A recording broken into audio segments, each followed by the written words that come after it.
السلام علیکم dear viewers, خوابوں کی تعبیر کے آپ کے فیورٹ چینل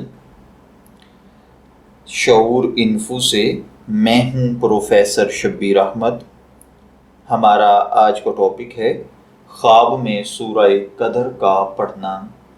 اگر کوئی بھائی بہن خواب میں سورہ قدر پڑھیں، اس کی تلاوت کریں، کسی کو سنائیں، کوئی تلاوت کر رہا ہو اور آپ سنیں، یا اس کا تعویذ بنا کر کسی کو دیں، یا لکھ کر کسی کو سورہ قدر دی جائے تو اس کا کیا مطلب ہوتا ہے؟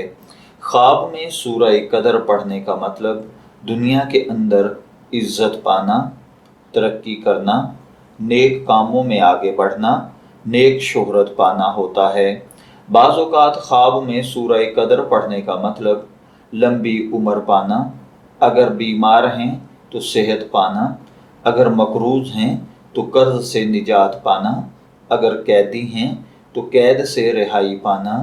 اسی طرح جو بھی آپ کے من کی مراد ہے، اللہ وحدہ لا شریک اسے پورا فرمائے گا۔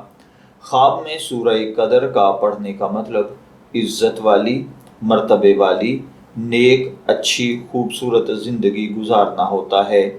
خواب میں سورہ قدر پڑھنے کا مطلب جاب لیس کے لیے اچھی ملازمت، بے روزگار کے لیے اچھا حلال روزگار ہے۔ بعض اوقات خواب میں سورہ قدر پڑھنے کا مطلب شب قدر کی رات میں موت بھی ہوتا ہے۔ میں دعا گو ہوں کہ اللہ تعالیٰ آپ کے خواب کو آپ کے لیے نیک تعبیر بنائے۔ شعور انفو سے شبیر احمد کو اجازت دیجیے، پھر حاضر ہوں گے کسی نئے خواب کی تعبیر کے ساتھ۔ تب تک کے لیے اللہ حافظ۔